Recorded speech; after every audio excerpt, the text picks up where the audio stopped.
I'm Danny Danger, and it has been a tumultuous week in comics for the ladies.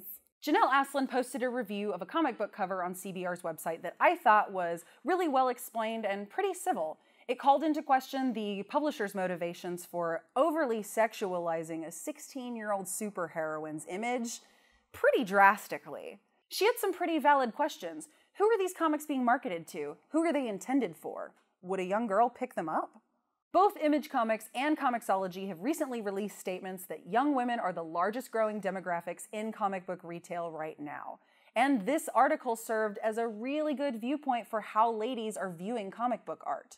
One of the keys to good fiction is relatability. And let's be honest, my boobs, they don't relate to those boobs. Gravity. It's a thing. The interior artist for the comic came to the defense of the cover, and after a ridiculous debate about the definition of the word critique, things got really out of hand really quickly. The artist and his fans proceeded to try and discredit Janelle's argument in a series of comments that were so unprofessional and in many cases gender-specific that they just proved her point. There are still professionals and fans out there who believe that women are just not welcome in the community.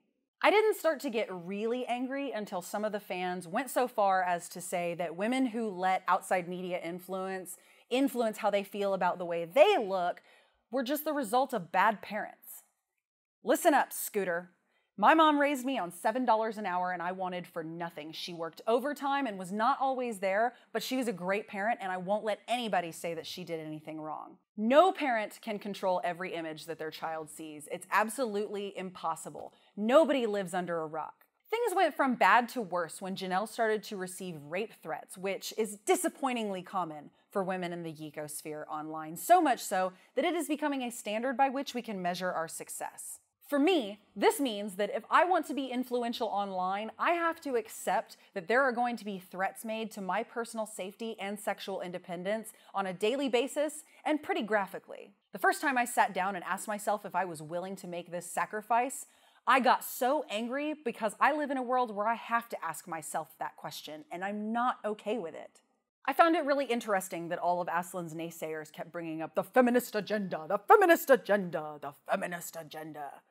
Take it from me, you guys, I can barely keep my comic book collection organized. My feminist agenda is just to be treated like a person. If I'm reading about somebody who's like me, I want them to look real like me. You know, with exception to extraterrestrial, mutant, or evolutionary circumstances. Out there in the real world, sometimes I feel like a freak of nature. Comic books are the one place I can go to escape that feeling. You know, like you do. Greg Rucka posted a blog about a t-shirt that was at WonderCon that really pissed him right off, and I can tell why. Somebody making money off of this fake geek girl, fake geek boy thing is just really overdone. I mean, when's it gonna go away? The resulting blog post was personal, it was poignant, it was chock full of obscenities. He talks about his 10-year-old daughter's struggle to be accepted by her peers as the badass little cosplaying, lightsaber-wielding, awesome girl that she is, and how difficult it is for her out there because of attitudes like this one. Shirts, phrases, memes like this one all claim harmlessness because it's just a joke, but it highlights a very real thing that's happening to real women and real girls every day. And it sucks. Rucka himself nailed it when he said a sense of humor is only viable when it enlightens. Plus, we're kind of tired of the same old jokes over and over again. I mean, really? What is this, Family Guy?